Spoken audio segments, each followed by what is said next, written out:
All right, so Nitro Pepsi. I'm not really sure why they made this. Probably because nitro cold brew coffees are so cool, and the effect that you get when you pour a Guinness the right way kind of makes it have that cool head.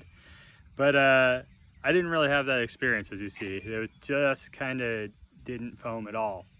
So when I get into it here, it looks exactly like your normal Pepsi.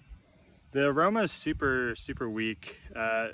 On the can, all they talk about is the cool effect of when you pour it. And if you don't get that, it's like, well, what's the point?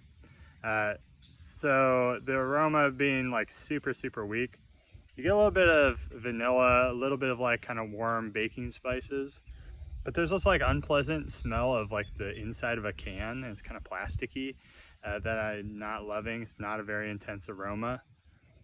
On the palate, it's like really sweet. There's almost no acid, which I don't know if you get a lot of acid in Pepsi. I imagine there is when you look at the ingredients, but there's the carbonation that kind of cuts through and it makes it like really refreshing. Without that, it kind of just tastes like flat vanilla Pepsi, which is a bit of a bummer.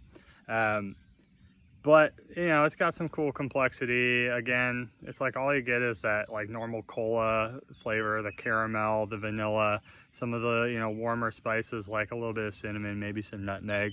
But outside of that, you know, it's not super interesting. Like, especially if the whole thing's about pouring out of the can and it's supposed to be cool and then it's not cool, then I'm pretty bummed. Definitely gonna go kind of low score on this. I'm thinking like 4 out of 10.